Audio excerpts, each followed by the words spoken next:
Hey guys, Enter the Stars. So I was thinking back to some fond memories when my children were small, and we also always used to look forward to the fall because that was the time where we could get out the warm clothes, dress up, and make our first trip to the pumpkin patch, where the kids would run around in the straw. And I always remember commenting to my ex-wife how the light had changed, and that could she notice it, that things fell just a little bit differently on the trees and the plants and our reality, and it all seemed to happen on one day. Now it's easy for us to talk ourselves out of that and say, well, maybe it happened gradually and I just didn't quite notice it. But thinking back throughout the years, I don't think it was in my head, and I'm going to show you why. Now, this is the UN map. We're going to get into the Book of Enoch today, and how Enoch describes a flat path of the sun. He describes gates rising up and shifting like a gear shift. Not a gradual, but shifts, actual shifts. And that could explain the change in light that happens in the fall. Now, it probably happens in other seasons, but we just don't notice it. Of course, this is the flat earth model, but the model that I believe is a creation that is based off of God's creation is the lens-shaped earth, like a contact lens. So imagine fitting this map over a convex contact lens sitting on a table, and we living on the surface of it, not under it. See, the devil tries his hardest to be like the Most High. That is his goal. He will counterfeit every single thing that God does. So what better way to throw everybody off than say we live under a dome instead of on the surface of it?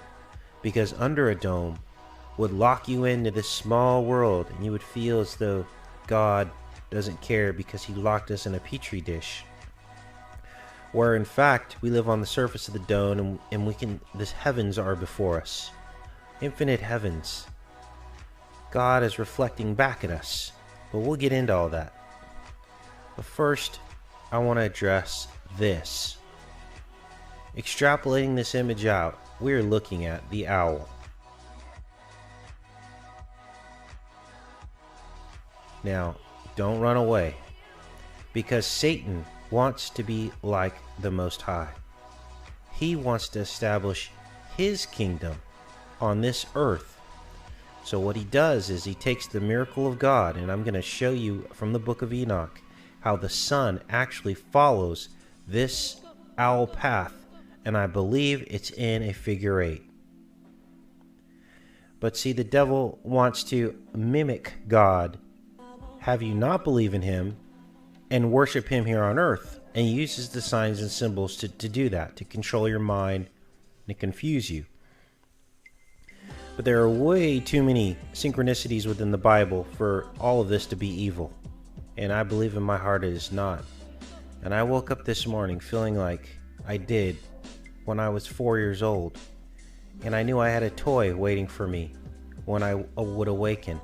I literally feel like I've been transformed after learning this knowledge, and I hope that you feel it too.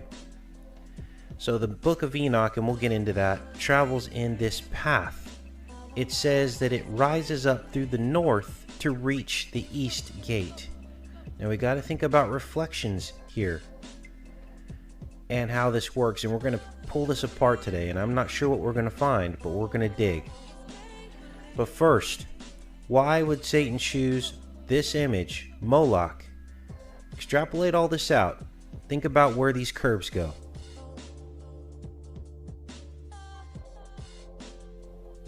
And that's why we've been led on this journey.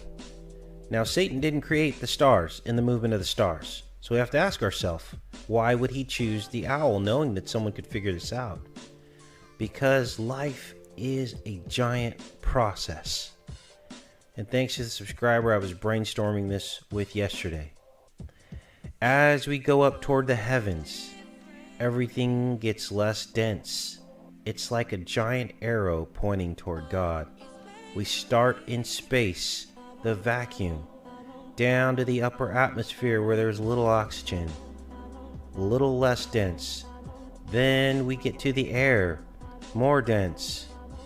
Oceans, more dense. Earth, more dense. Rocks, more dense. And finally, molten rock. Hell, which is the most dense. That is what Satan is trying to recreate on this earth. Do not sacrifice your children to Molech in the fire. Satan has his own little hell here on earth, and he requires sacrifice. But fortunately for us, our Creator does not require that. Let's get into this, you guys. Now, here we are at the equator. This is Kenya, Africa. And the first thing we noticed in a couple videos ago is that the sun is moving at the exact same speed as the stars behind it. Now that should be impossible, because the distance from our Earth to the sun is like holding your hand in front of your face. Your face is Earth, your hand is the sun, and then the next nearest star being literally New York City, from wherever you're at, unless you live in New York and pick a further distance. 260,000 times further away, and we are right here. The sun is right up against us, and we are told the stars are way further away. So how is it that the sun never gains ground on the stars, and that it's always on this sheet of stars, following the stars? Well, the amazing thing is Enoch tells us that the sun is attached to the stars. Now, how would he know this is the question. He knew it because he was shown, and he tells us that he was shown by the angels. He says, I saw the winds which turned the sky, which caused the orb of the sun and of all the stars to set. It's all on one wind. And over the earth I saw the winds which support the clouds. That's a second wind. He describes all this in the book of Enoch. That's exactly what we see in the night sky. Cannot be denied. I'm showing you right here. So then I got into more about the sun and its path. And I must admit, I got a little confused, because it says that the sun comes up through the north to get to the east, but then it sets in the west, comes up through the north to get into the east. It sounds like it's going in two different directions and doesn't fit really any models. Doesn't fit a globe model, doesn't fit a flat earth model, and it really doesn't fit the dome shaped model, the lens model that we've been looking into. So let's get into that, because I think we figured it out. So the secret is revealed by following the stars, right? Because we just showed you how the sun is attached to the stars on that wind. So we follow the path of the sun. Now this is the northern hemisphere. This is the southern pole star, the southern hemisphere. This is the equator. North, south, east, and west is in front of us somewhere, but we don't see it. So Enoch says, the sun sets in heaven, and returning by the north to proceed towards the east, is conducted so as to enter by that gate and illuminate the face of heaven. So included within the path of the sun is heaven. Now let's try to wrap our brains around this. And this verse 8 is key. And that is what we're going to pull apart. The sun sets in heaven, and returning by the north to proceed toward the east is conducted as to enter by that gate and illuminate the face of heaven. And now we are going to get into some ultimate and profound truth. Here we are inside your eye. This is the back of the lens. The yellow dots are the equator. And as we've outlined, when you're standing on the equator, you see the stars going straight out from you at the equator. And when you look to the northern hemisphere, which is right here, they start to spin clockwise. Now remember, the sun is on this wind. Follow me on this. When you look to the northern hemisphere, the stars are spinning the other direction. And I want you to look, if you're standing on this equator and you're looking down, the stars are spinning in the other direction. And look at the reverse rings. Can you now see the truth? And all this is a reflection on the backdrop of this large disco globe, the internal mirror. This is how God does it, and it's amazing. Because He's right back here behind this retina. He's the pineal gland. He is the ultimate, the Alpha and the Omega. Now, think about the sun being on one of these tracks. We'll use this ring. Rises up through the north.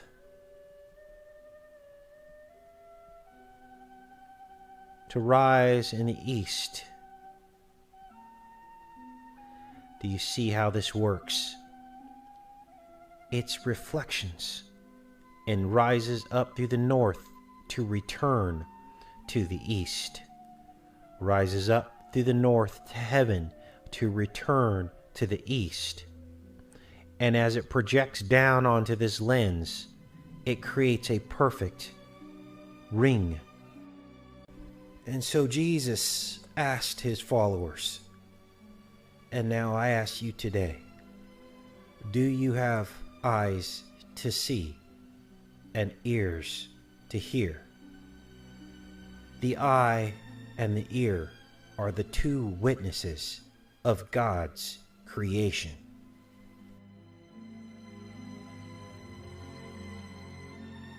A flat ring, a projection, rises up through the north to return to the east.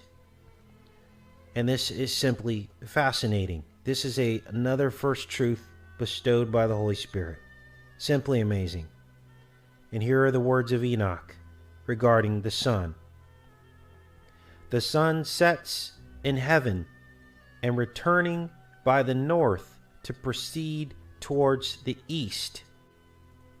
Sets in heaven, here's heaven, returns by the north to proceed to the east.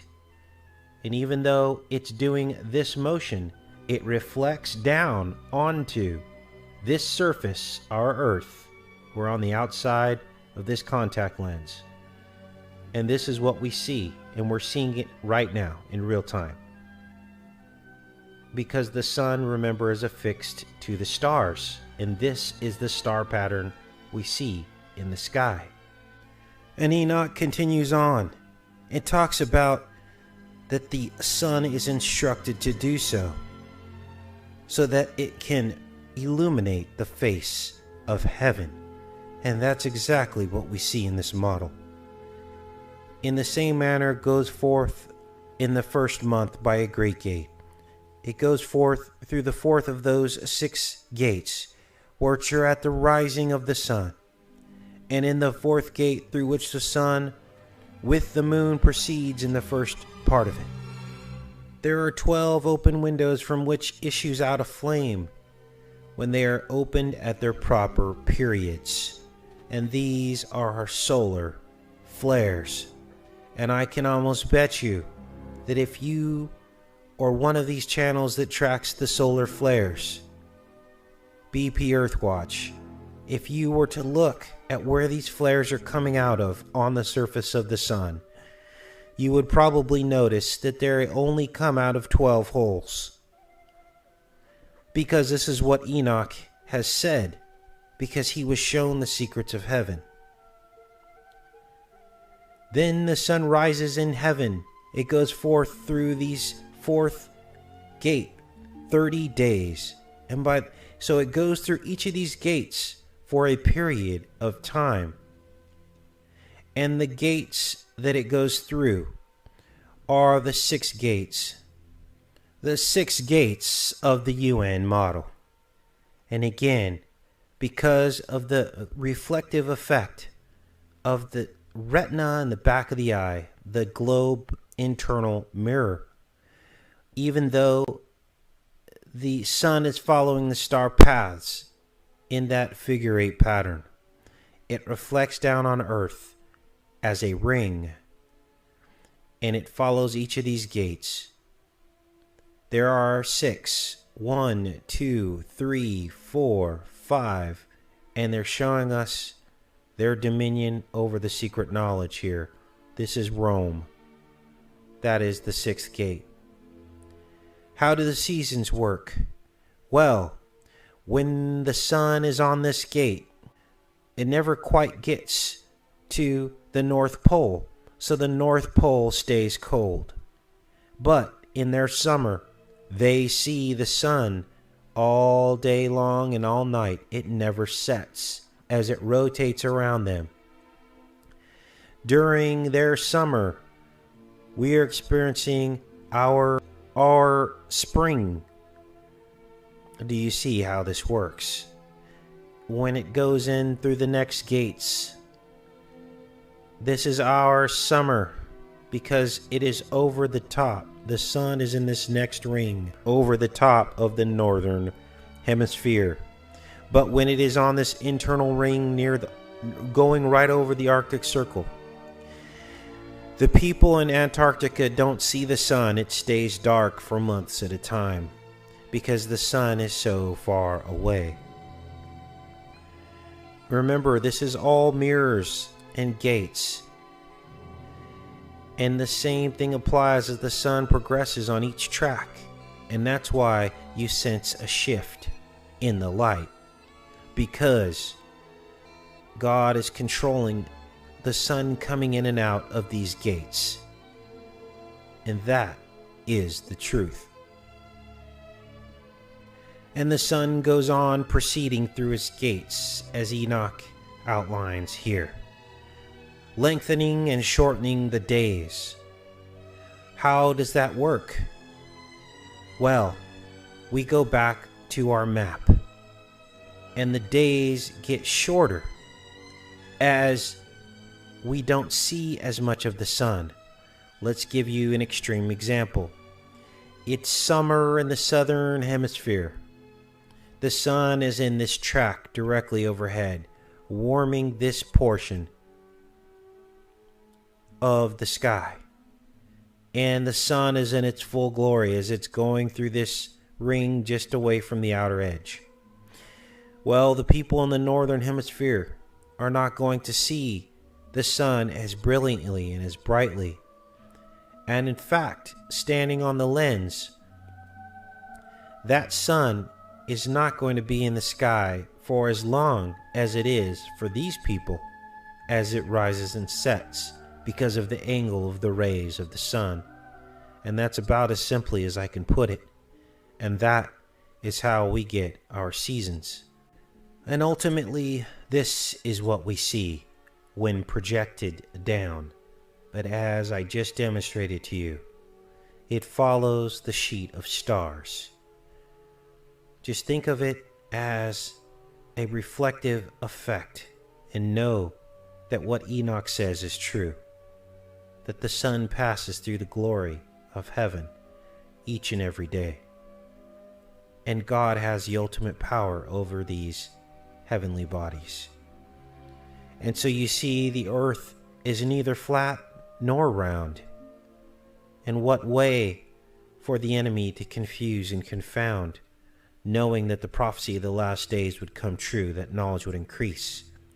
What better way for him to confuse and confound than to create the black and the white, to create the flat and the globe, All the while, the truth right in the middle on a contact lens surface. Both happen. The sun goes up and down from heaven to earth, as well as side to side from our point of view. Simply unbelievable.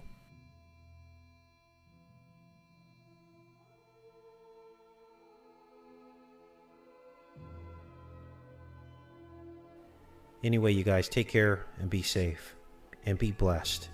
All the glory and credit goes to the Creator.